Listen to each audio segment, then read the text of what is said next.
You're listening to Get Tilted, only on Fantasy Now Plus.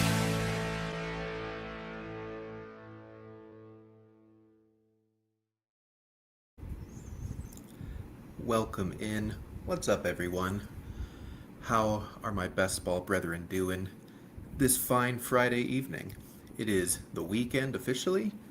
Football is in the books already. Last night, Carson Beck is the next coming of Peyton Manning, according to Stats Against Plumbers. And we're back drafting best ball teams here on Drafters. Excited to once again be doing more Drafters drafts with y'all. If you have not joined Drafters and would like to, please use our promo code, as you can see in the bottom right of our screen, FN Plus, that is FN and the plus sign. When you make your first deposit up to $100, you'll get a 100% deposit match from Drafters for free. So you make a $50 deposit, you'll get $50 free to play with. $100, you'll get $100. $200, you'll still get $100. But that's okay, because it's still $100 free dollars. And as you'll notice on my screen up in the right there on the fantasy feed from Drafters, which great feature by the way, really enjoy having kind of like a running board of conversation and announcements and whatnot right on the main page. This weekend only, starting today and up through August 9th, which is Sunday, if you draft 5 main event contests during that time period, you will get a free ticket to the main event. So you will get a 6th draft for free. So, if you've been on the fence, not sure about signing up, now is an excellent time to do it, and to use those funds, you can get another free draft on top of the free bonus funds that you would get using our promo code. So I will definitely be doing this.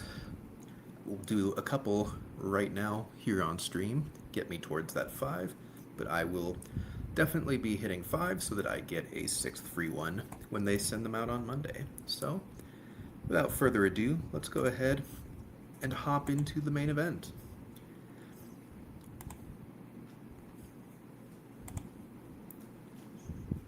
Need 7 more drafters here on Drafters.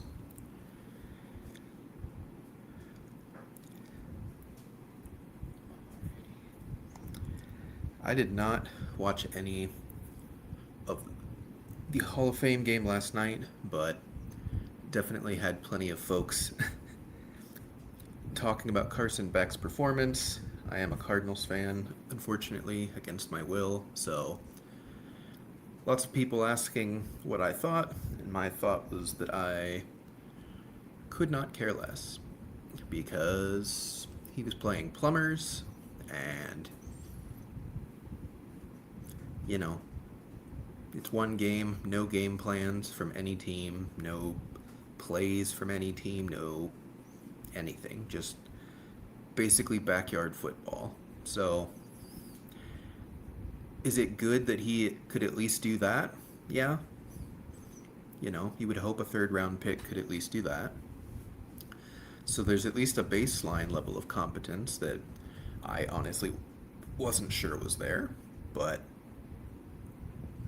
for the most part, not super swayed by it.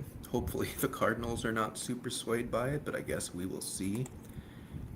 I don't exactly expect them to make intelligent decisions as a franchise, so we're going to see how that goes. Haynes King, cue him up. If there's one quarterback that I definitely want less than the Cardinals' 3rd string quarterback, it's the Panthers' 3rd string quarterback. So I think I'm good there.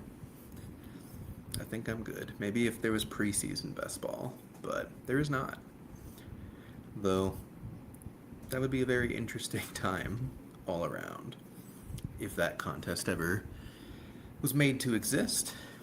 We would really have to learn some disgusting names.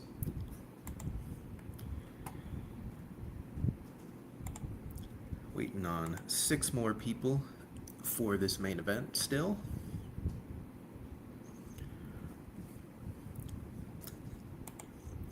For what it's worth, if Carson Beck looked this good against somewhat athletic plumbers, he could perform against the Jets. That is true. The real question is, would he be the QB to finally give the Jets a defensive interception? Or would they still be so incompetent that it didn't matter and he would actually have his best game? We'll find out. I think, unfortunately, what that game did possibly cause is that there's probably at least a slightly higher likelihood now that Carson Beck is indeed starting to end the season for the Arizona Cardinals, unless they're like randomly in playoff contention, which, as a Cardinals fan, highly doubt that's going to happen. But crazy things happen every year in the NFL. But for the most part, it's feeling more likely that if they think he can try, if he can do basically anything, they'll probably play him at the end of the season, which definitely sucks for best ball. It's not fun to be thinking about players like Trey McBride and Jeremiah Love at the end of the season with the idea that Carson Beck will be running the show. And that seems at least a little bit more likely today than it did yesterday. So we're going to find out in the coming weeks, I think, just how much the Cardinals want to get Beck playing time, how much they believe he deserves playing time, and we'll see how the beginning of the season goes. But how the beginning of the season goes, unfortunately, is far too late to be making best ball draft decisions. So we're going to have to kind of predict it now. I have the 8th spot here for my 17th main event draft. And what do you say we get a little crazy today? Maybe do some unique builds. You know, do what the video title says. Try to find the perfect fantasy football roster. I personally don't think the perfect pick comes from the 8th spot, but willing to maybe just throw ADP out the window just a bit on this one and just kind of call our shots in every round. Just say that this is definitely the guy. This is definitely how things are going to go. We'll see. I have a target here at pick 8. Hopefully he does not get taken here at pick 7. If not, then I will have to go boring. He does not. I am going to go Ashton Jeanty. I think, yes, it's the Raiders, but I think that there's truly a chance that Jeanty just makes that second-year leap and he's just a top 3 to 5 running back. The market relatively agrees, but, you know, we're just going to make the bet that he's just the guy. And the Clint Kubiak offense helps and really gets him where he needs to go. And he has the talent, he has the prospect profile. The offense is better, they have a better quarterback situation, their offensive line is healthier, a little bit deeper. And they still have Brock Bowers, who goes with pick 11 here, speaking of unique. We'll see what the 11 hole does on the way back. They take Derrick Henry. But we're going to call our shot as much as we can every single round. Maybe pull someone up a little bit that isn't usually pulled up. Or take someone who falls. But I'm just going to keep doing it with Malik Neighbors. We're going to take him here with Jeanty. If he's healthy, I think he's a top 4 to 5 wide receiver in football. I think Jackson Dart is talented enough to feed him for plenty of targets. And I don't want to be left watching Neighbors go off this year at a cheaper price than he should be going simply because of injury recovery. So, yes, it's scary. Yes, there's risk. But I'm willing to take that risk. If I'm going to go down because of a player that talented not working out, then so be it. But I would rather bet on talent like Neighbors than, betting on pure opportunity-based bets. And they're not going to all be opportunity-based bets in the first couple rounds. All of these guys are talented to some degree, but I think Neighbors is a premier talent. I think he's a top 5 wide receiver right this second. So that's what I'm going to draft him like. Not going to do it every draft, certainly. Do want to be somewhat cognizant of ADP, but like we said, this draft we're trying to build the absolute perfect roster. So we're going to do that the best that we can. See what happens, see who's available every round. I certainly have players that I love in a lot of these rounds.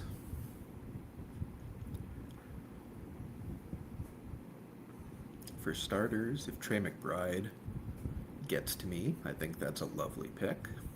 If Zay Flowers gets to me, I think that's a lovely pick.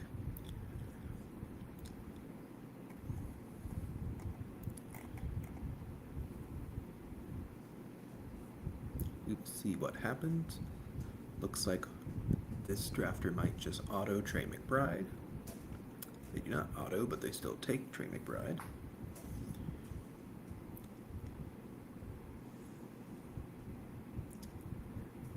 What do we get here?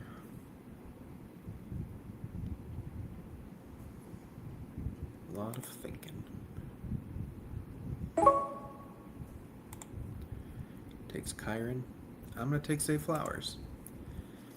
I absolutely love the Ravens offense going into this season. I think Flowers obviously just got a large bag of money.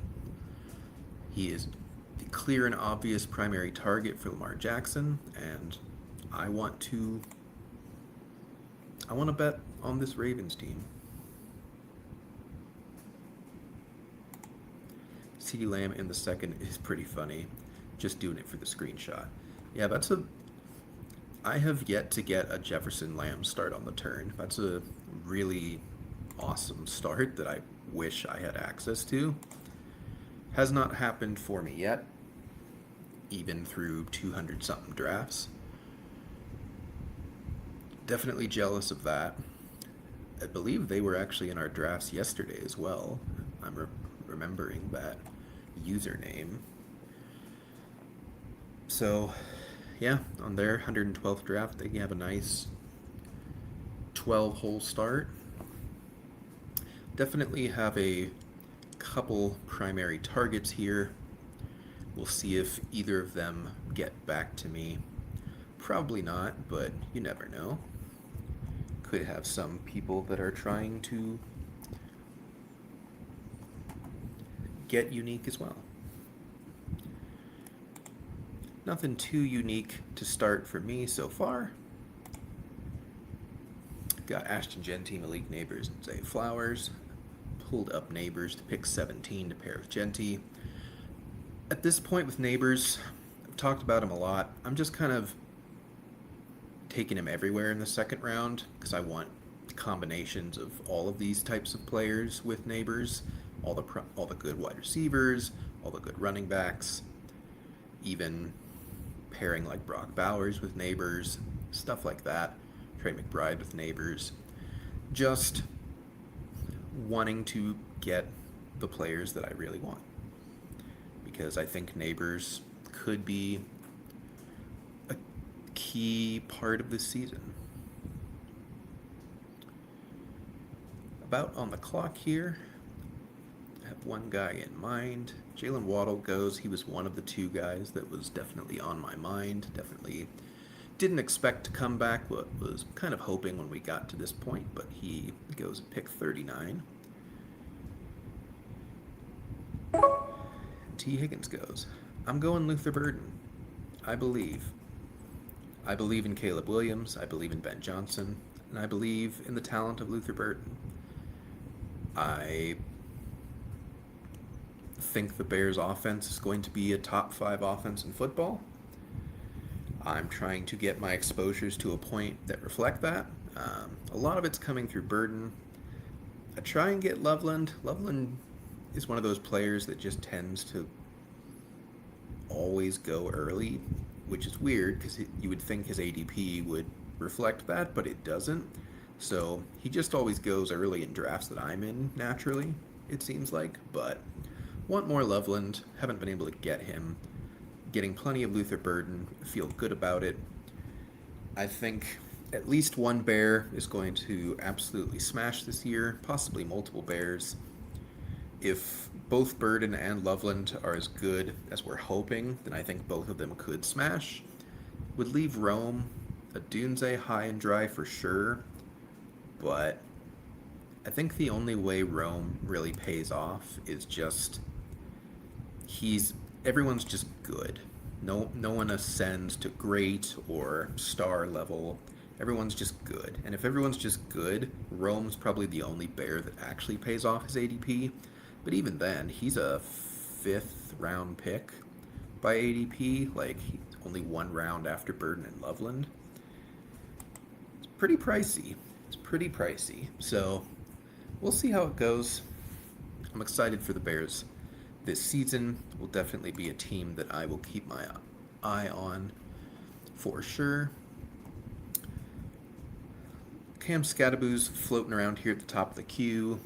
He left practice early today, just saying that he took a hard hit, whatever that means. So, don't really know the extent of anything that happened, if it's serious, if it's a stinger, what that could be. We'll see. Don't know for certain, but I'm not going to drop him at this point until we know more. I think he's still a perfectly fine click in the 5th. There's definitely a few players here that are on my mind. Parker Washington going at 53 is not wild, because I think it's a good pick, but he's climbing. He really is. I think I'm just going Lamar. I've been talking so much the Ravens offense and what I believe in and the upside that I believe they have. And I think in the 5th round, Lamar's just a really good click pretty much all the time. He does live for hard hits, which makes me wonder what could have happened to Scadaboo to make him just have to leave the field. Was he not expecting to get hit hard? I don't know.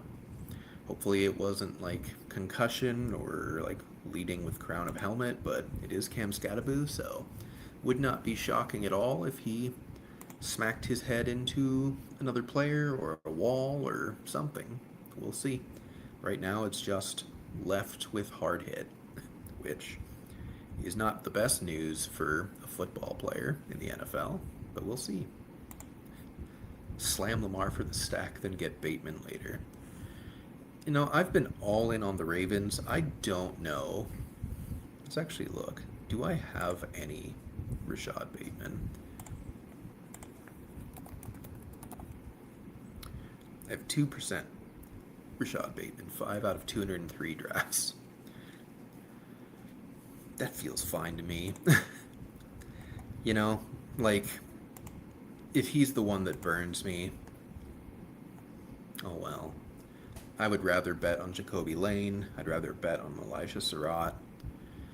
I think I'm probably not in the Devontae Walker camp anymore at this point. He's been pretty quiet in training camp. Nothing really shouting that he's the guy. Sweet. I'm going to get one of these two running backs.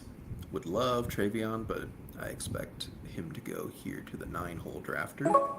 He does not. It goes Price. So I will take Trevion, who was the other player in contention for me in round 5, in round 6 instead. And that feels excellent. This is certainly the all upside team so far, but in a contest of total points, first place has to take it all. Upside is what's going to win it for you. I can get safety later. I can get safety throughout the draft, but I don't want to play safe in this particular draft. In this quest for the perfect roster, I want Trevion Henderson with Ashton Genty. I want to dream that Trevion Henderson is the main back for the Patriots for the majority, if not all, the season. Via injury, via pure talent, whatever it ends up being. That's the bet I'm making on this team, and it's a good bet to make, in my opinion. It feels good. If Caleb comes all the way back to pick 80,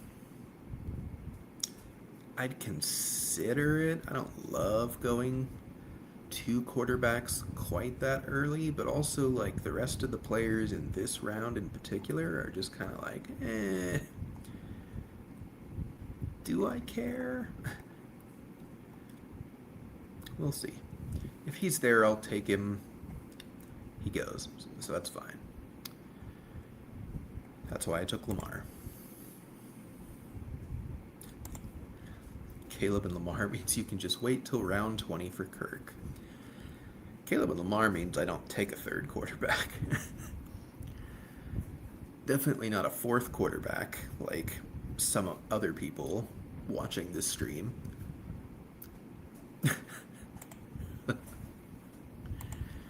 But yeah, I don't have to make that decision now, which is totally fine. Still have Jackson Dart later. Can create other back stacks as well pretty easily. Through 6 rounds, I have a 1-2-3-0. Lamar Jackson at quarterback, Ashton Genty and Trevion Henderson at running back, Malik Neighbors, Zay Flowers, Luther Burden at wide receiver.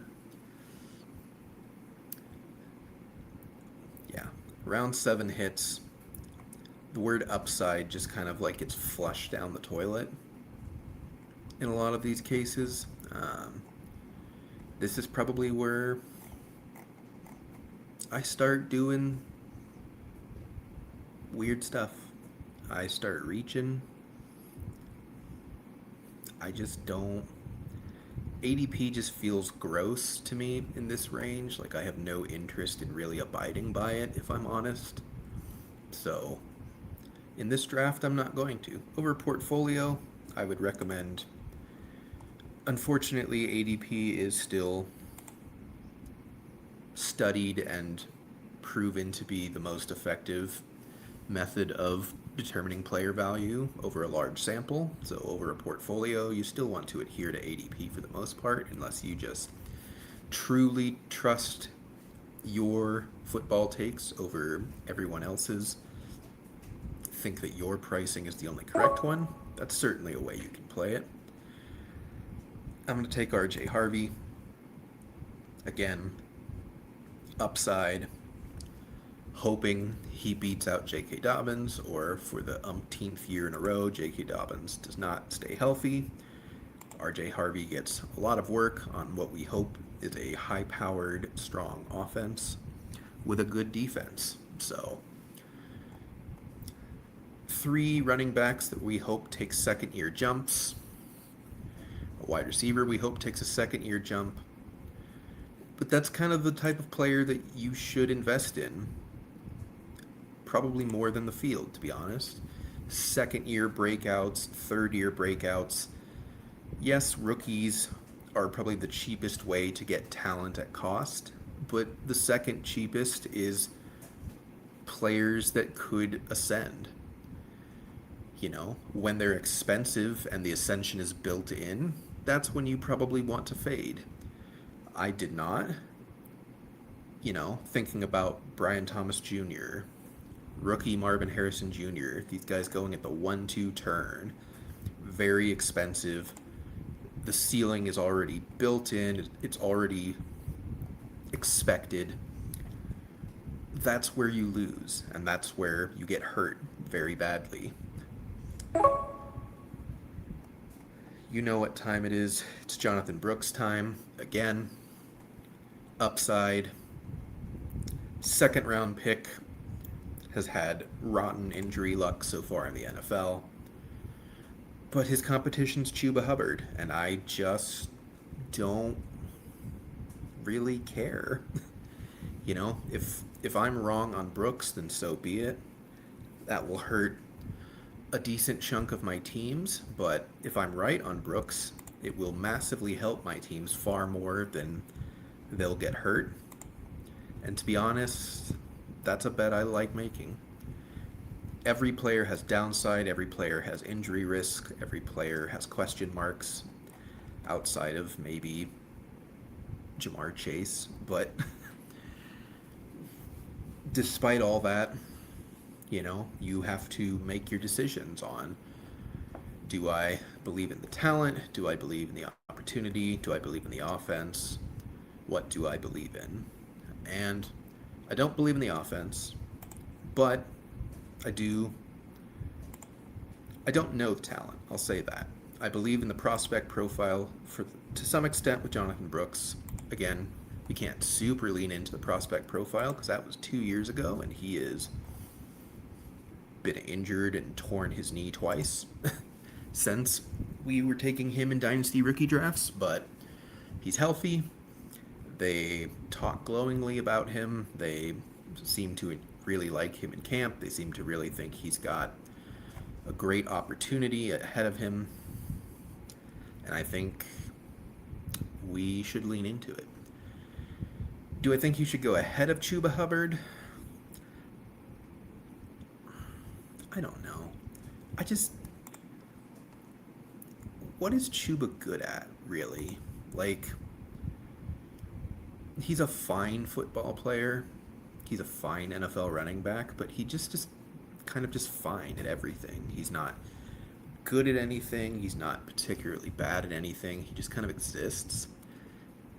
To me, he's kind of like a poor man, early Arizona Cardinals James Conner, or what's the difference between him and Javonte Williams? Anything? Not really. Not in my estimation of things. But he's on the Panthers, and Javonte Williams is on a high-powered Dallas Cowboys offense with no real competition behind him. Chuba Hubbard has a second-round pick with far more proven talent waiting in the wings, in my opinion. So, to me, it's kind of just, I'd rather make the bet on Brooks. I really would. I know the downside's real.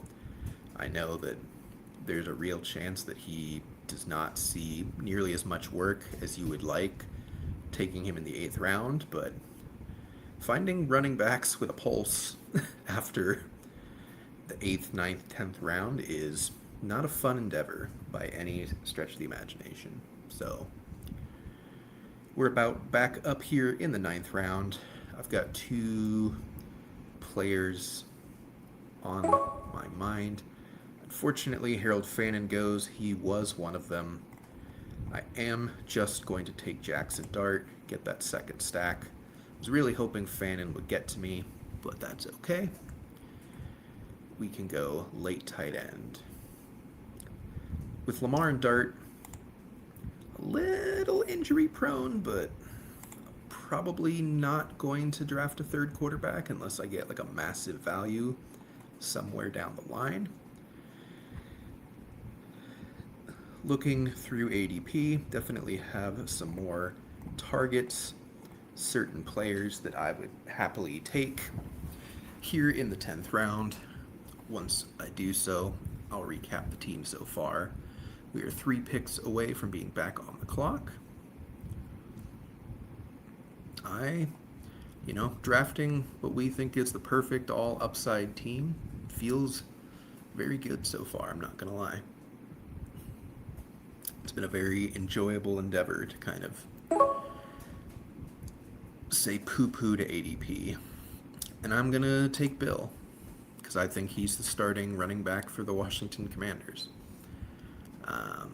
They're talking glowingly of him in camp.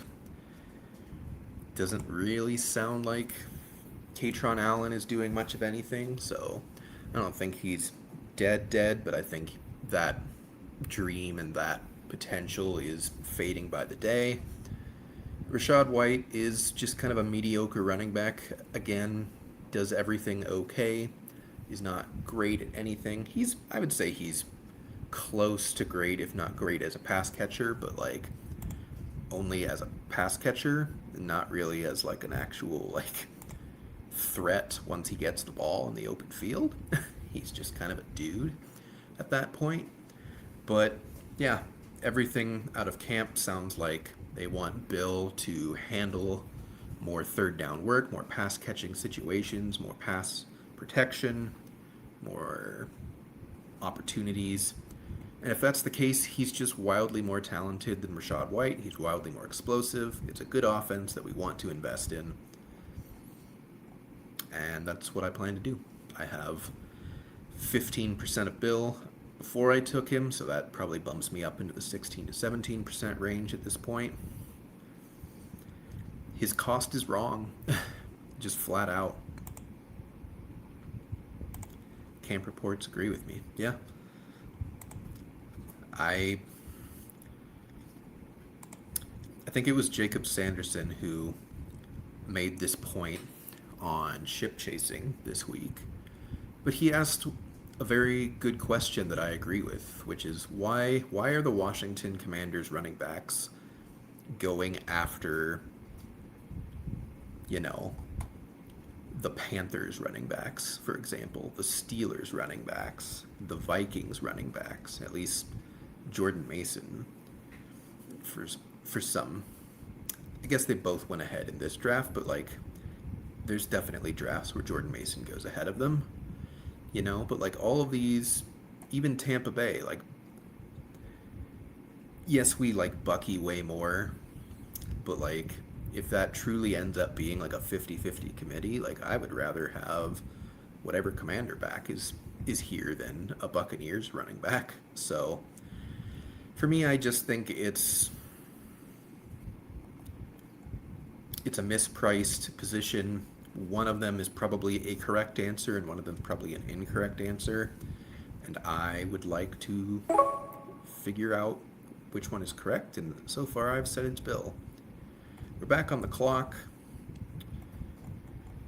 And I think it's KC Concepcion time. I know it's the Browns. We have this conversation basically every time we stream. It's a scary bet to make, to really invest heavily in the Browns offense. But he's a first-round pick with first-round pick talent. Good opportunity to be a 1 if he's truly great and can out-target Harold Fannin, but at worst could be a 2. Denzel Boston's also getting a lot of hype, but I've been hearing some solid things about Concepcion as well. Their defense is going to be so much worse this year, like so much worse. Myles Garrett is gone. Their defensive coordinator that really kept it all together is gone. Jim Schwartz, right? His name is escaping me. But he's gone. We have a new DC, no Myles Garrett, no identity of the Browns defense anymore. They're going to be bad, like really, really bad in my estimation. And that's if the offense is okay. No one's screaming at me, so I think stacking Mark Andrews with Lamar and Zay Flowers makes total sense here. Get our first tight end off the board. Not ridiculously enthusiastic about Mark Andrews, at this stage of his career, but think he's a fine pick. I want to invest in the offense. He stacks. He's at a decently fine cost where no one was truly like screaming at me for being drafted. So think that's totally fine. So through 12 rounds for me, I have a 2-5-4-1. 2 quarterbacks, Lamar Jackson and Jackson Dart. 5 running backs, Ashton Jeanty, Trevion Henderson, RJ Harvey, Jonathan Brooks, Bill Krosky-Merritt. 4 wide receivers, Malik Neighbors, Zay Flowers, Luther Burden, and Casey Concepcion.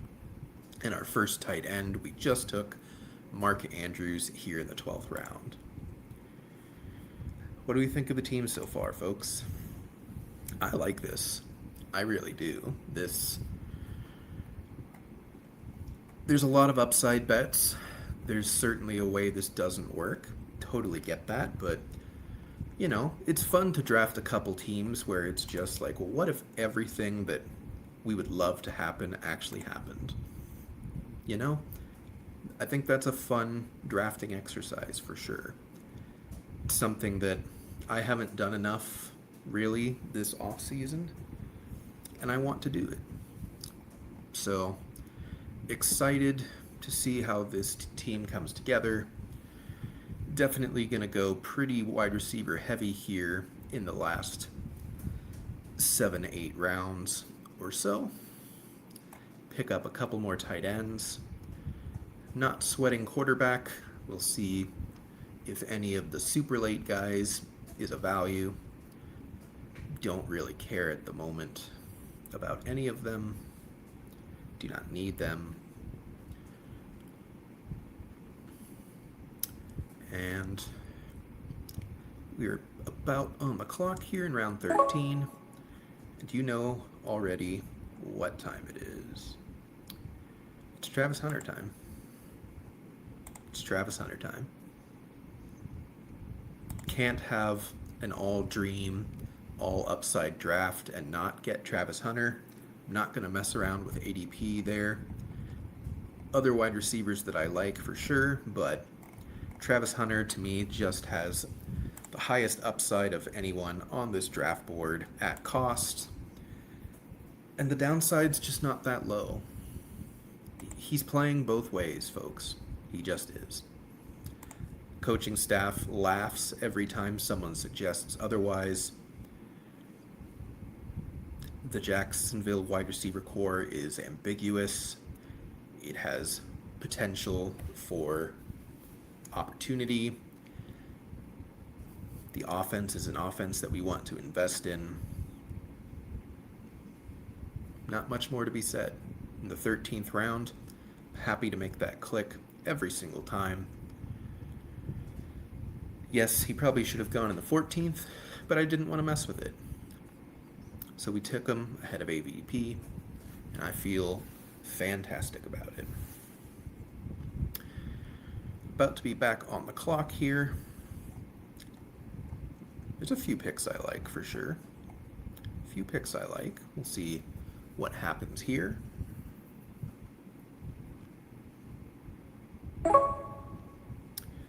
Perfect. I get Ryan Flanoy. Dallas Cowboys wide receiver 3. I was one of the early adopters of Flanoy this offseason. He's just was good last year. Like, listen, I don't understand how or when that really happened either, but he was good. Like, legitimately good. He had a game against the Detroit Lions. If you haven't tuned in yet, if you don't know this stat, if this could shock you. That sounds like a clickbait title, but he had a game against the Detroit Lions last season where all the other Cowboy receivers were healthy. CeeDee Lamb, George Pickens, Jake Ferguson, all of them. And Flanoy had 11 targets. He had like 150-something yards, like 8 receptions, and a touchdown. And he outscored everyone else in a healthy game in a shootout against the Lions. Like, he just out-targeted CeeDee Lamb and George Pickens. It was crazy. And he also had a couple contingent games when either Lamb or Pickens missed time. He has great contingent upside. He's proven that he can score fantasy points. He's in an offense that we really want to invest in Dallas. And again, he's cheap. He's a 14th round pick. He's hung around there basically all summer once the NFL draft happened. He feels totally fine as my wide receiver 6. You know, I don't need him to hit my lineup 5 times. That'd be great if he does, but give me 2 to 4 usable weeks, good weeks even would be preferable. My lineup is doing just fine. You know, we made 3 very pointed bets at wide receiver early with Neighbors, Flowers, Burden. In this all upside team, the hope is that all 3 are hitting the lineup pretty much every week. Obviously, that's not the most realistic. There will be weeks outside of their bye week where it just doesn't quite work out for them. It just doesn't quite work. And that's okay. That is okay. About on the clock here, I am eyeing a couple of tight ends. We will see if both are available. Then I might try and play the ADP game on them. Let's see. You have 2 already. You have 2 early. You only have 1. You have 2. Are you likely to...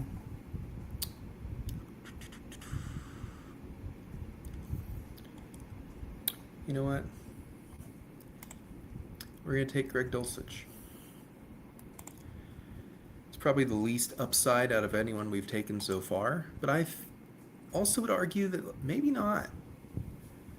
I think he's just the primary receiving option on the Dolphins, which is not a fun sentence to utter. You know, it's not a fun offense to want to invest in, but he can do what we need him to do. He has a safe floor, I think. You know, 3 to 4 receptions per game, like 5 to 6 targets per game.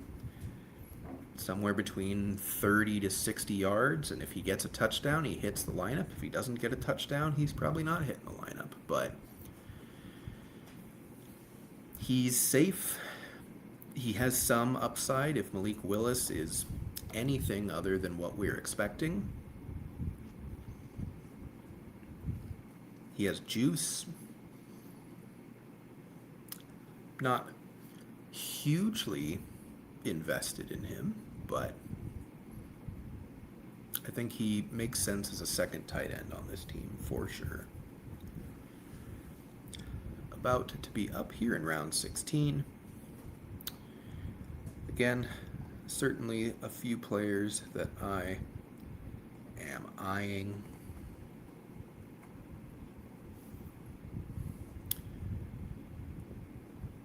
I'm probably going to pass on Kenyon Sadiq. I take a lot of him.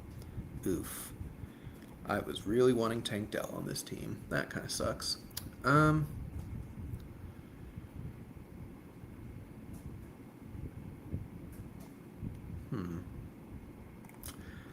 I think let's go Kayshon Boutte. Whether he's a Patriot or not, I'm not sure. I don't think they know. I don't think he knows. Right now, he's a Patriot, and if he stays a Patriot all season, it's probably a good pick. It's probably the wide receiver 3, maybe. Could be Pop Douglas, could be him. Depends on what they think of Romeo Doubs and where they would like to put Romeo Doubs in the formation. But even still, even in like part-time roles, we saw Boutte have success. We saw Mac Hollins have some limited success last season in this offense. A.J. Brown's going to open up basically everything for them. I think he's a good pick because he could also end up a Colt, you know? Could end up a 49er if their wide receivers keep getting hurt. Could end up a Raven. Could end up quite a few spots actually that would be a lot better for him just as a player. But I don't think the Patriots are a bad spot either. I think it's a limited spot, but I think when he plays, he still has upside to have a few big games. I mean, we look at his game logs last year. You know, he had 26.3 points against the Saints, only came on 5 catches, 93 yards, 2 touchdowns, had a couple 16-point games on limited receptions, but he caught a long touchdown. Kind of tapered off, but I think he was also dealing with injury to some extent at the end of the season. But yeah, I think Booty has upside. He has at least some level of talent that we weren't quite sure of after his rookie season as he heads into year 3, I think. It might be year 4 for him at this point. I actually don't know. Maybe a resident Patriots fan in the chat could let me know, but I think he's only in year 3. We'll see. But either way, plenty of other teams that could also use a Kayshon Boutte, whether they trade for him or not, different story, but I think there's certainly a possibility that he's not a Patriot.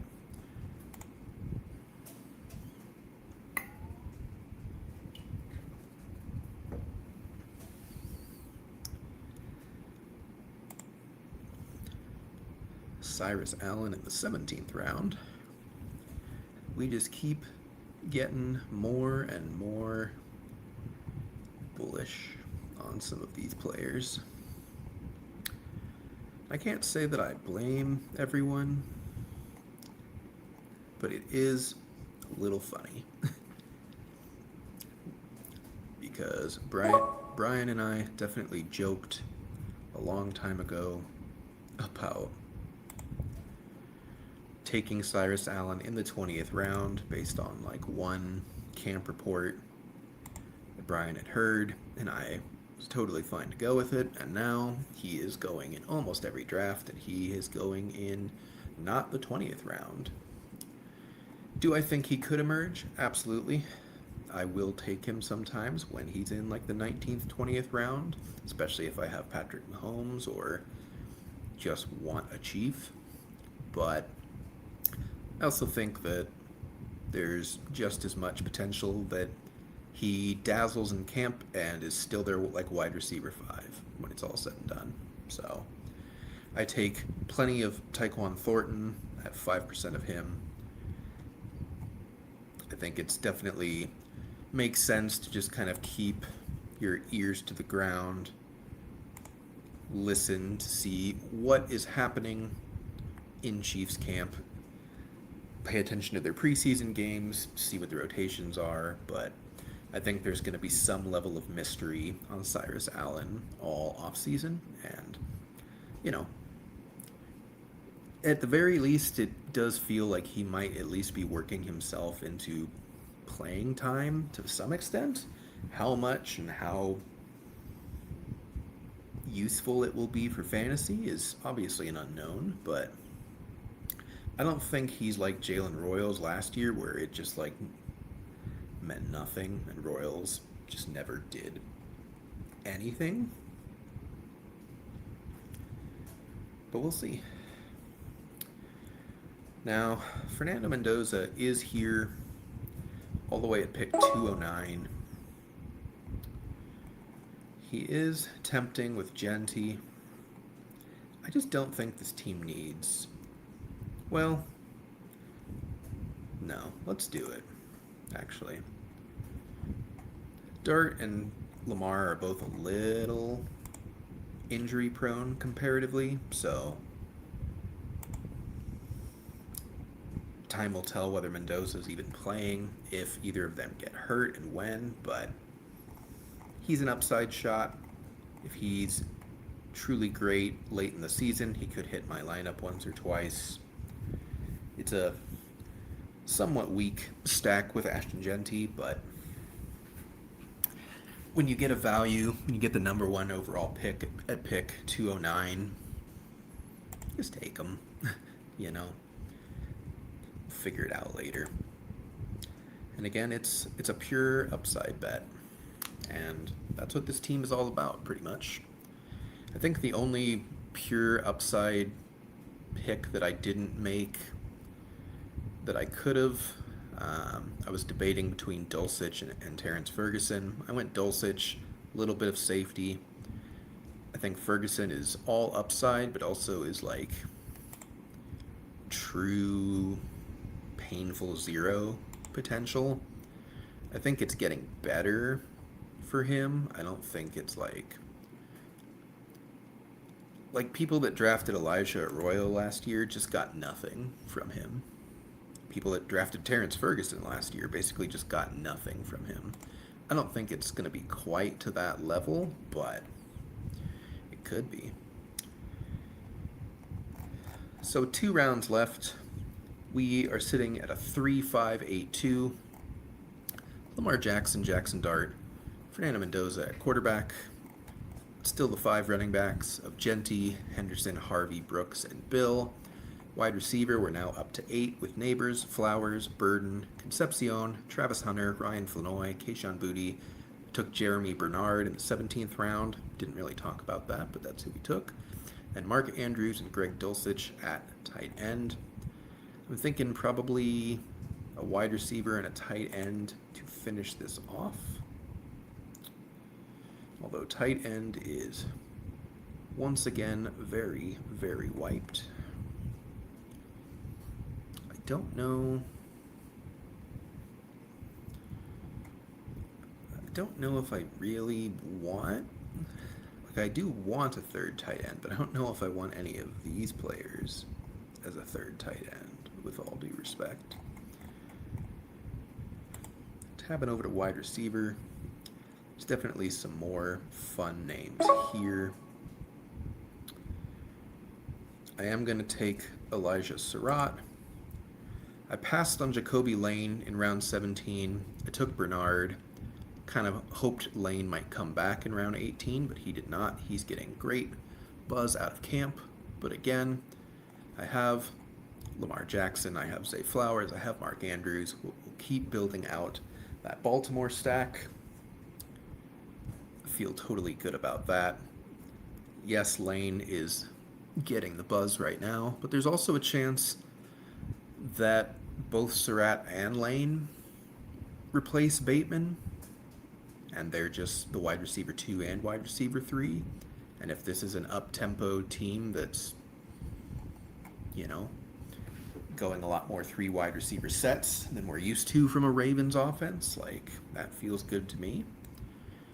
He's still a valuable, talented player that I want to invest in.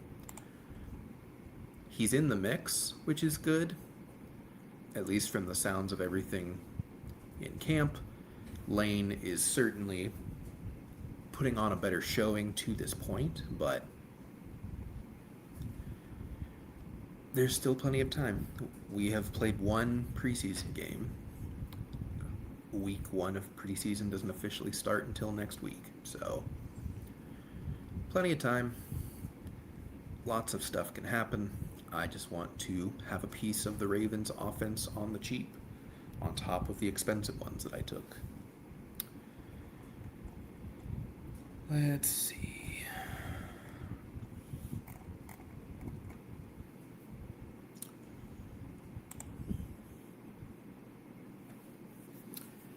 About to be our last pick here in round 20. I'm thinking tight end. Wide receiver I was thinking about, Torrey Horton, just went. So I think it's definitely going to be tight end. I have 2 options that I don't hate. I mean, I do hate, but there's not much left here in round 20. There's really not. And at this point, you kind of just want someone who can give you points to any point. So I am going to take Mike Gesicki opposite the Ravens stack at the end of the season. Doesn't really matter as much for drafters, but he's going to play. I like Eric All. I hope Eric All becomes a thing, but so far he is not. and don't think Mike Gesicki becomes a 0 regardless. But that will do it for our first draft of the night in the main event. Finish up with a 3-5-9-3. Lamar Jackson, Jackson Dart, Fernando Mendoza, Ashton Genty, Trevion Henderson, RJ Harvey, Jonathan Brooks, Bill Krosky Merritt, Malik Neighbors, Zay Flowers, Luther Burden, Casey Concepcion, Travis Hunter, Ryan Flanoy, Keyshawn Boutte, Jeremy Bernard, and Elijah Surratt at wide receiver, and at tight end, Mark Andrews, Greg Dulcich, Mike Gesicki, definitely the least exciting tight ends imaginable, but that's okay. Because basically every other position was more or less nothing but upside. But that is our first main event down. We're going to hop right into another one here. Keep on going. We need 3 more. As a reminder, folks, if you have not already, please like the video and subscribe down below. If you're watching on YouTube, please subscribe to the Get Tilted YouTube channel, as well as the Fantasy Now Plus YouTube channel. If you're watching on Twitch, please subscribe to the Fantasy Now Plus Twitch. We greatly appreciate it. We greatly appreciate any and all support you can show us. We are a company of the people. We love talking fantasy. We are just like you, just folks with opinions, folks that love looking at fantasy in depth all year round. And as a reminder, if you want to hop into this draft, if you want to draft on Drafters with us in the future, we have plenty more streams coming up for you this month. But if you haven't signed up for Drafters yet and you wish to do so, please use our promo code FN Plus, as you see in the bottom right of the screen. When you do so, you will get a deposit match up to $100 at 100% total value. So if you deposit $100, you will get $100 free in bonus funds to use on these drafts. If you deposit $25, you'll get $25 free. If you deposit more than $100, you'd still only get $100, but it's still $100 free dollars, and no one's going to say no to that. So please join us on Drafters if you have not already. I promise these are a lot of fun. They really are. And Drafters is a great partner with us, a great company. We really appreciate their support. We are very happy to be on their platform, promoting its usage, promoting their contests. We drafted some main events today, but they also have a lovely survival contest if you have not checked that out. It is unique in the fantasy space, unique in the best ball space. It's kind of like a giant guillotine league almost, except the players and the teams that are cut don't go back into the pool. But in the survival contest, just the top 75% of all point scorers across all teams drafted advance every week, give or take. It's roughly 75%. They have to basically pick a certain number just so that it pairs down correctly every week. But if you are above that line, you move on. And if you're not above that line, then your team is done. But you can draft 150 teams in that contest. Only $10 entry fee per team, which is pretty affordable, a pretty nice entry point into a large contest with a large prize up top. So definitely recommend trying out Survival. Definitely recommend trying out this contest, the Best Ball Championship main event. It's only $15 per entry on this, 150 max. The grand prize winner of this contest gets $250,000 and a ring, which I think is super cool to have a physical trophy / representation that you literally won a contest out of 100,000 some odd people, which is really sweet, and I really like that touch that they added to their contest this year for the winners. And yeah, total points contest, just cumulative points, weeks 1 through 17. There is no playoff weeks in this contest. It is just draft the best possible team, period. So, if you think you have an edge, you think you know ball, you think that you can draft better than 100 some odd thousand entries, I invite you to come try and use promo code FN plus. That is a plus sign. It is not spelled out. Just FN and the plus sign. We have the 2-hole in this draft. I took Bijan pretty unceremoniously, but whenever I get the 1 or the 2-hole, I just take Gibbs or Bijan, whoever is there. If I get the 1-hole, it's always Gibbs. If I get the 2-hole, it's pretty much always Bijan, because Gibbs pretty much always goes 101 now. But there was certainly a time where that was flipped early in the summer, where Bijan was the 101 and Gibbs was the 102. I think I have more Gibbs than Bijan because of that, because I've gotten less 102s across all of my teams so far.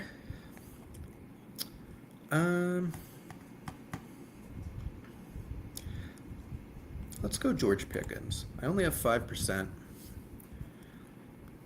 I'll probably want to be around 6 to 8%, but I think Pickens is fine.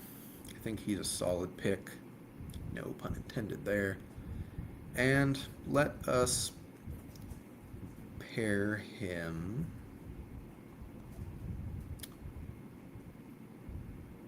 Let's do Devonta Smith. Little Cowboys-Eagles coupling here. Bijan, Pickens, Devonta Smith through 3 rounds. Have a 0 RB team building in the 3-hole. They basically have the same 2 wide receivers that we went, except they went Chase instead of going with Ashton Genty, because they're in the 3-hole and we were in the 8-hole.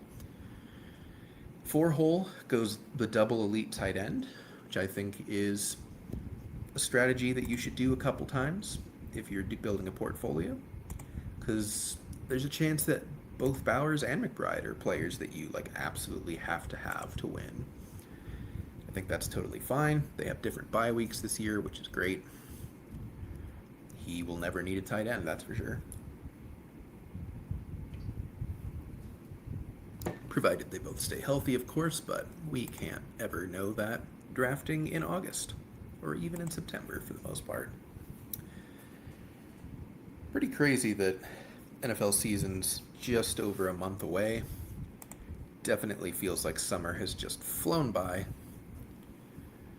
It has been best ball summer for us here on Fantasy Now Plus. Been doing a lot of streams with my usual co-host, Brian Rockwood. Going to be doing more solo streams, more paired up streams, hoping to have some guest streams from other folks in the industry as the month goes on.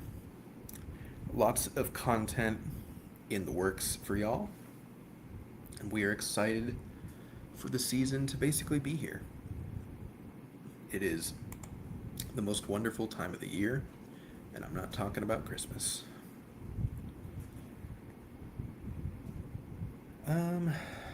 Anything interesting going on in this draft? Not too much. Just the double elite tight end at the 4-hole.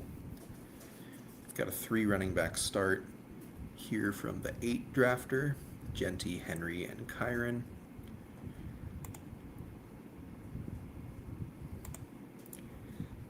Pickens over London is interesting, but I dig it. Betting on a good team versus Tua. Yeah, and honestly, my exposures skew heavily towards London and even towards Nico Collins, but only have 5% George Pickens. Probably want that little bit closer to 6 to 8%. Don't want to full fade him because it is a good offense, even though I do think CeeDee Lamb is the clear one, and I kind of just disagree with people who think Pickens has a chance at unseating him for that job, but I have a very large bag of Lamb, very underweight on Pickens, want to balance that just a bit. So that's what we're going to do here. especially with Bijan, like pretty much all of my Bijan teams either have Collins or London or Neighbors, or I pulled Flowers up or Rashi Rice. So want to spread that out a little bit. Will the four hole go triple elite tight end? Would be funny. Don't know why they would do that, but it would be funny. I would love to have Loveland here at 47, but something tells me, oh, he falls. Excellent. I will gladly take Colston Loveland then. I just want more Bears. Just straight up want more Bears on my rosters. You know what?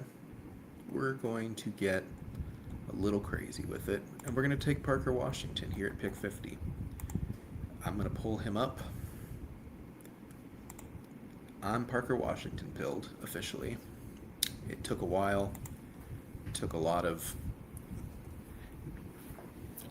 convincing, a lot of camp reports, a lot of hype, a lot of buzz, but I have come around. I think Parker Washington is the wide receiver one for the Jaguars pretty clearly. I think BTJ is unfortunately going to be somewhat of a sacrificial X in this offense.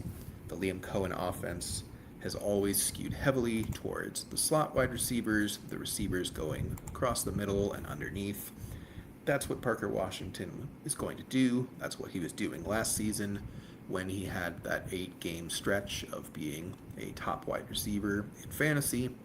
It sounds like everything they're saying in camp is that they want to keep him in that role and continue in that role. And at that point, he's a steal in the 5th round. So that's the bet we'll make on this particular team. Have gotten a good smattering of players that I don't have enough of for my liking, but pairing them with Bijan, which feels good, because I want as much Bijan as possible. So, like the way that this team is starting out, I have 4 good quarterback options here at 71 and 74. A solid chance that I could get any combination of Hurts, Dak, Lawrence, Caleb. The world is my oyster. Through 5 rounds, have Bijan as my lone running back, Pickens, Devonta Smith, Parker Washington at wide receiver, Colston Loveland at tight end.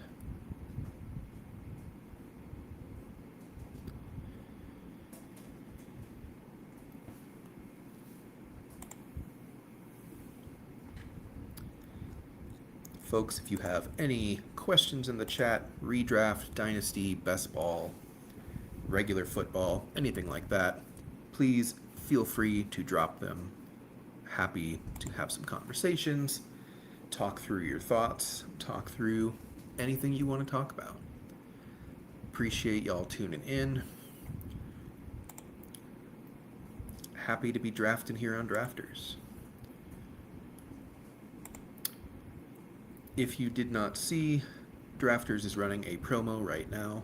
If you draft 5 main event teams this weekend, starting today through August 9th, which is obviously Sunday evening, if you do 5 main event drafts, you will get a free ticket to the main event. So you'll get a 6th main event draft for free.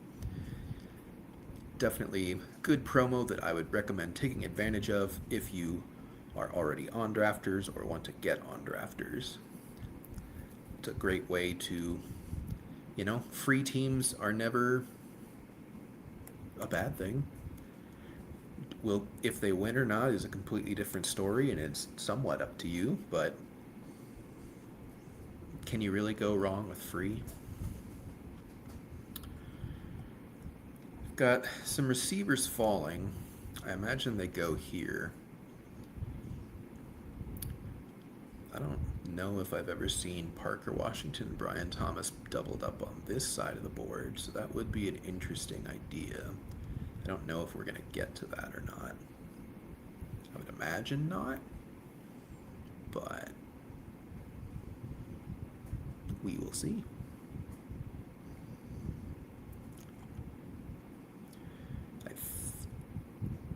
Yeah, I'll be interested to see what happens. So Daniels goes. Does he take Chase, or does he try and push, or does he take Burrow? He does take Burrow. I'm... Hmm... I'm going to take BTJ. I'm going to do it.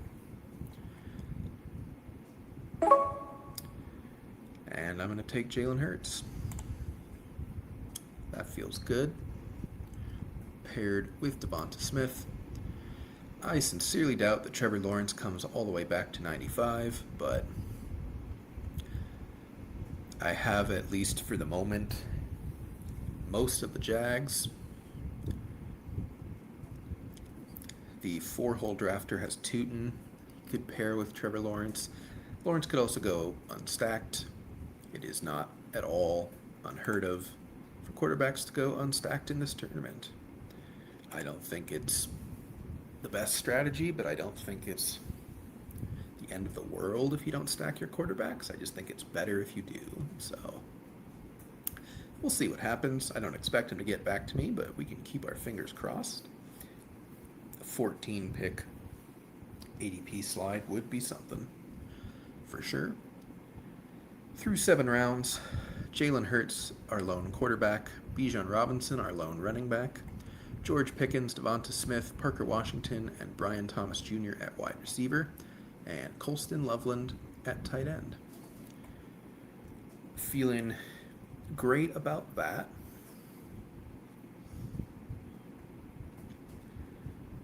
Like I said, I don't know if I've ever seen a Parker Washington and Brian Thomas double stack on the left side of the board. It's usually right side of the board. Thomas goes early and Parker goes. It's usually like the 5-6 turn is how they get paired.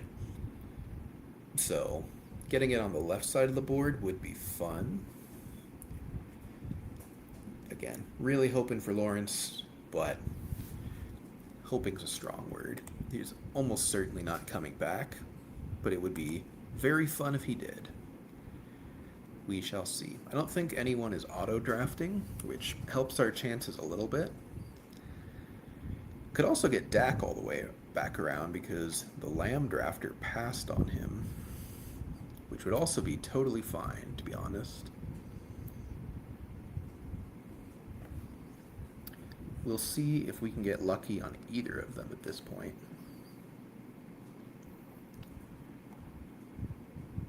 Probably not, if I had to guess. We might get Lawrence auto-drafted right here. No, he takes Goff. Okay.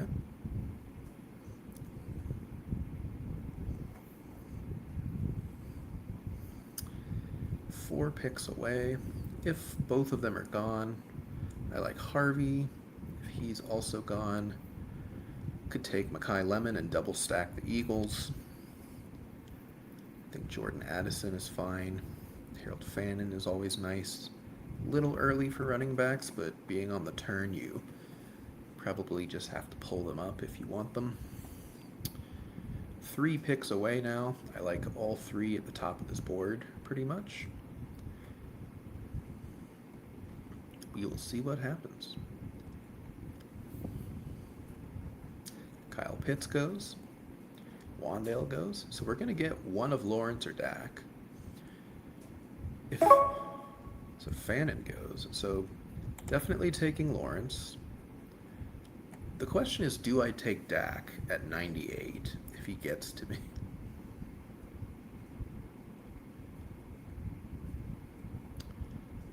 I don't need him, really. But it's also a pretty unique combination of quarterbacks. I think I'm going to take him. Yeah, I'm going to take him. That was a weird one. That definitely feels unique. But I have a 7th, 8th, and 9th round quarterback now. They are all stacked. Lawrence, I have Parker Washington and Brian Thomas. Jalen Hurts, I have Devonta Smith. Dak Prescott, I have George Pickens. Still only have one running back in Bijan, but this is certainly going to be an anchor RB build, which I think feels nice. Yeah, definitely a unique situation that happened for me here on the turn with the quarterbacks, but I don't hate it. You know, I think when you get something that is going to be unique, is going to be a type of team that is very difficult to get anywhere else, you need to just accept it, even if it doesn't fully make sense for how you're building in the moment. I think that's totally fine.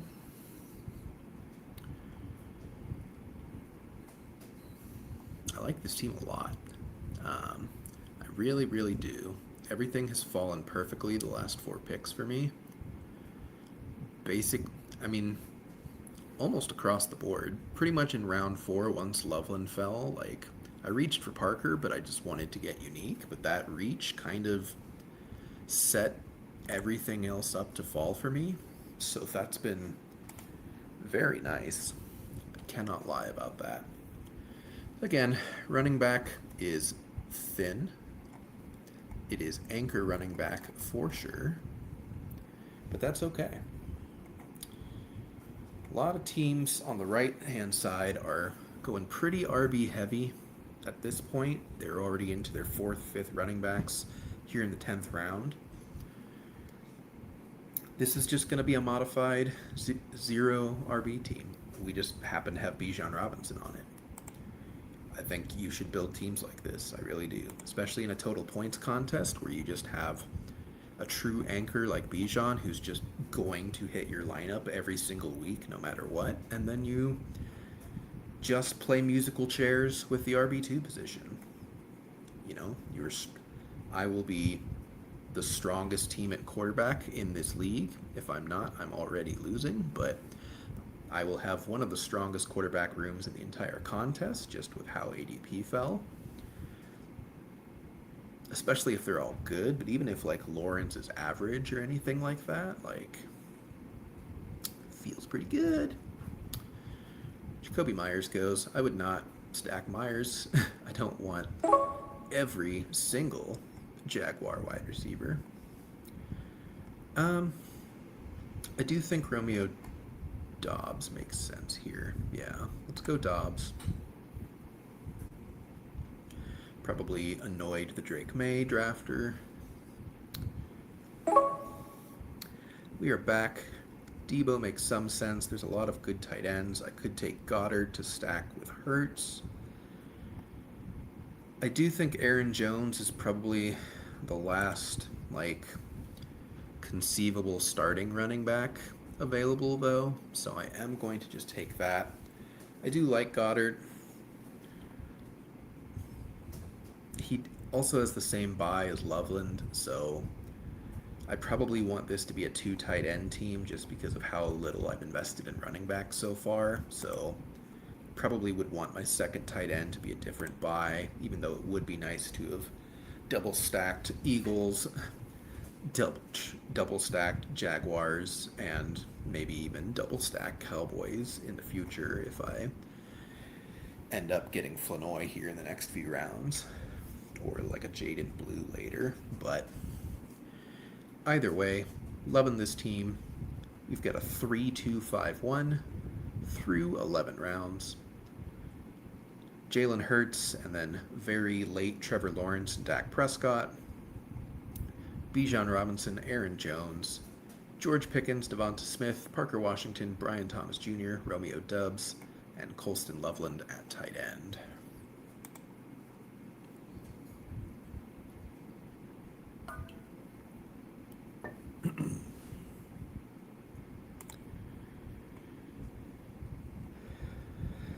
Have had quite a quarterback block here on the right side.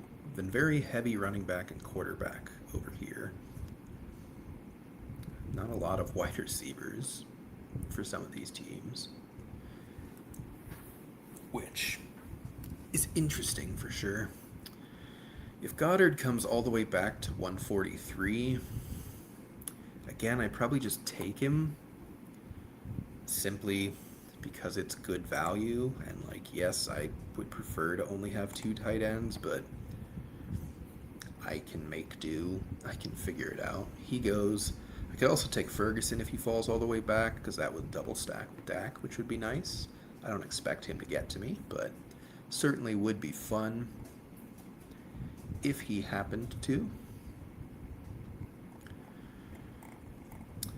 The running back room is getting thin fast, and I fully acknowledge that. That is just the way the cookie crumbles. I am going to take Tajay Spears. I think he has a role on this team. He has pass catching. He has contingent upside if Pollard gets injured. That's fine. Don't really want Kamara. Strange is interesting. Cooper is interesting. Flanoy. Let's go Tyler Algier. He's going to get goal line work. He's going to be annoying for Jeremiah Love. Managers all season, and for myself as a Cardinals fan, I'm sure he will be very annoying to see that Love has been pulled off the field in goal line situations, but for best ball, I think that plays out totally fine. Gives me some upside for, 8 carries, 25 yards, 2 touchdowns. That hits my lineup. Is it likely? Absolutely not. These are the Cardinals. But that is what Hero RB is all about. We have Bijan. He's for sure hitting the lineup. We just have to bink some lucky weeks at the other running back spot. But wide receiver feels pretty strong. You have Pickens, you have Devonta Smith. You feel good about both of them. You have the 2 top Jaguar receivers. You hope at least one of them really breaks out. Maybe they're both good, not great, but good, not great is fine. It's like a conglomeration. Romeo Doubs is on a good offense as the clear number 2. He could just catch 10 touchdowns on accident. Probably not going to happen, but could. We're dreaming over here. This is a draft to win a lot of money. That's what we're trying to do. So we can't just draft based on medium outcome. We can't just draft based on most likely outcome. Because the most likely outcome for most of these players is that they are average and don't really do anything above or below their draft capital. So at this point, you're trying to draft players who have either the talent or the opportunity to ascend past where they're going. It's hard to find that at running back at this point in the draft. It really is. It's not impossible, but it's hard. It is difficult for sure. Had a major wide receiver run go here. Pretty much all of my favorite picks, which is fine. Wide receivers certainly a strength of this team, not the strongest. The strongest is the 3 quarterbacks, just because of how things happened, but that's the thesis of this team, is that Colston Loveland is the overall tight end 1, and it's not Bowers and it's not McBride, who's on the same team in this draft. Bijan is the RB 1, and the aggregation of Jalen Hurts, Trevor Lawrence, and Dak Prescott is the quarterback 1 every single week, or is like a top 5 quarterback every single week between one of the 3, maybe even between 2 of the 3. So that's really the main thesis of this team, is that you have top scorers at 3 positions, including both onesies. You have good wide receivers with a couple potential to be great wide receivers. And at the second running back, you're just looking for points. You're looking for supplements. You're looking for someone to give you 8 to 14 points on a given week. I know what you're all thinking. Would I triple stack Trevor Lawrence and take Travis Hunter? Probably not on this team. Because I think if these two are paying off their ADP, then Jacoby Myers, Travis Hunter, and Brenton Strange probably are not doing a whole lot. So in that regard, I probably will not take Hunter if he's there, unless like all the running backs get wiped, which is very possible because they are all the best picks at the top of this board. Most of them do, but Jaden Blue is still there, stacked with Dak. Love that. We're just kind of hoping that he gets the workload. I don't really believe in Isaiah Pacheco that much. Yeah, I really don't.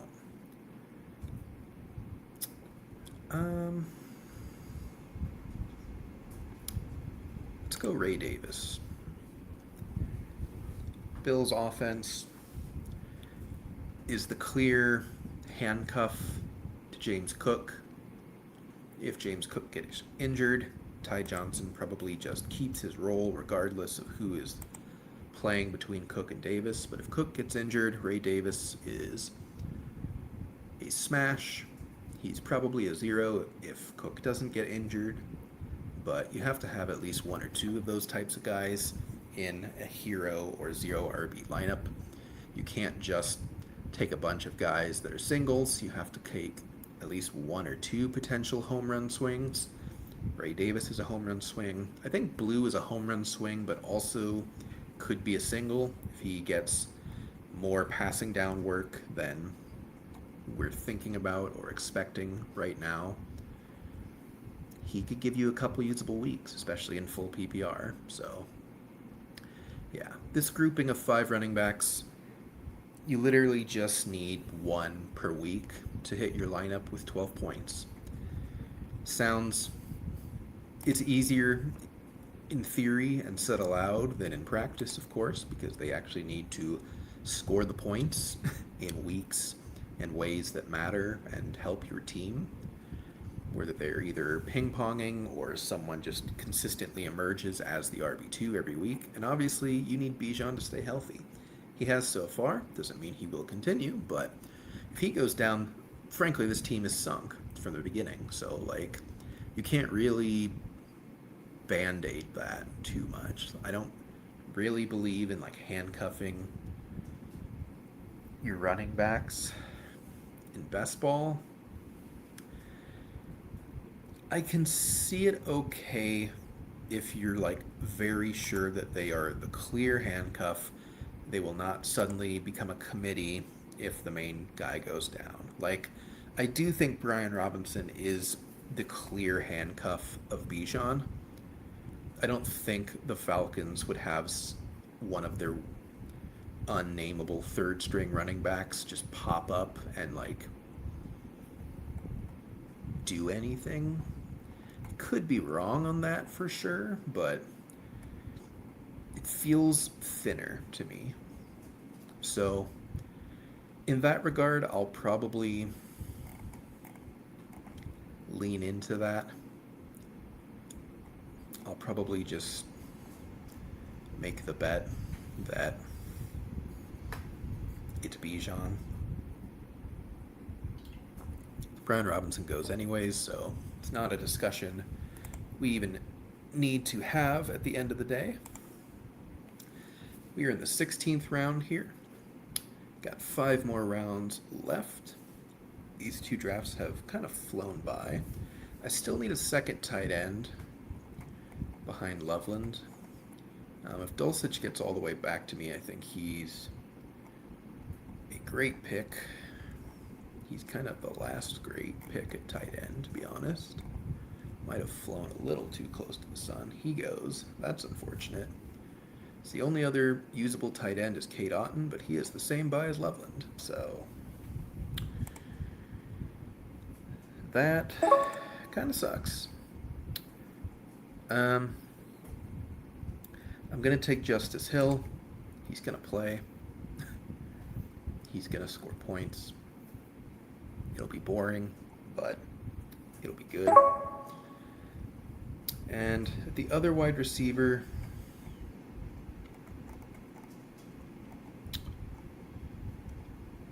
I'm going to take the shot on Tank Dell.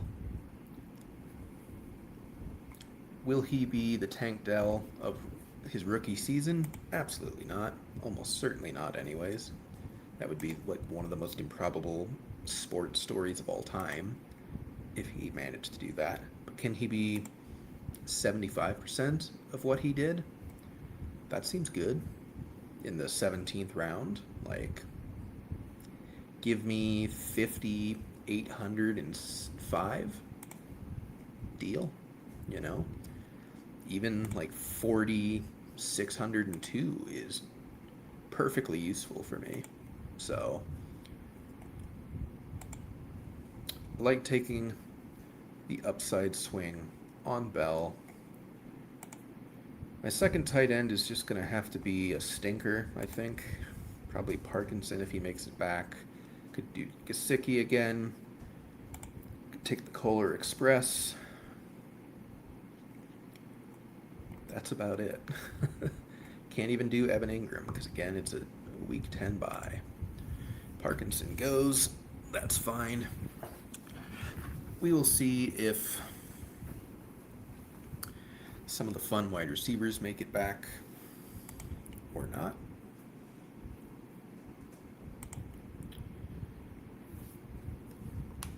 There's 3 more rounds to go here.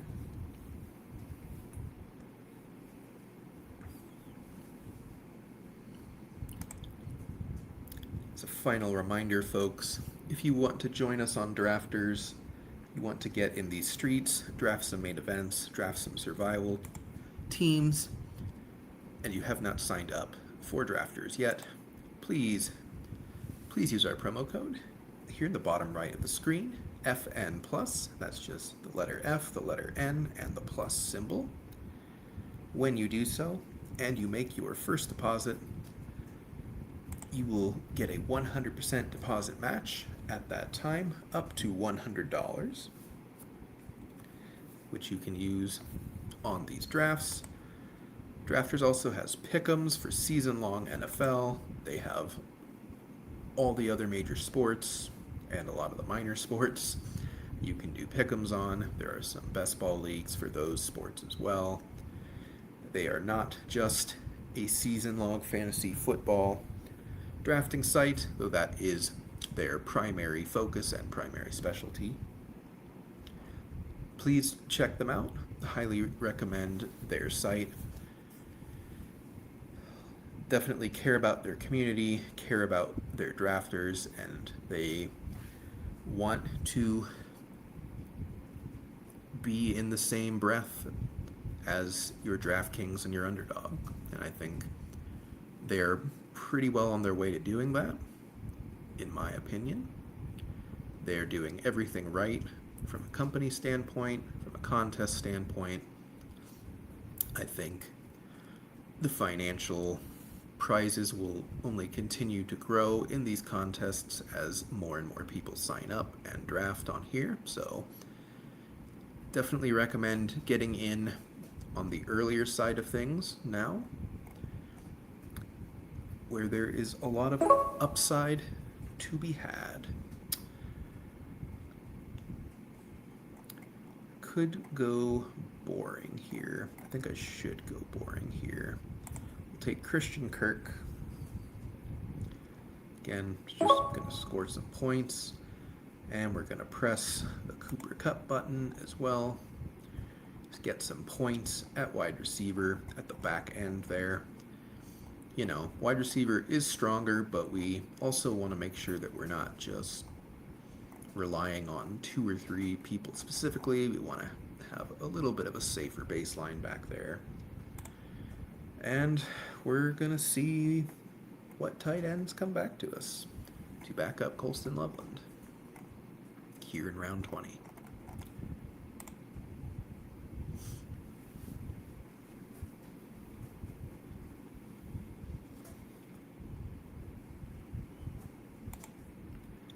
Really appreciate everyone who's been tuning in today, the last couple days. Hoping to stream again on Sunday for you. We will announce in Discord the time.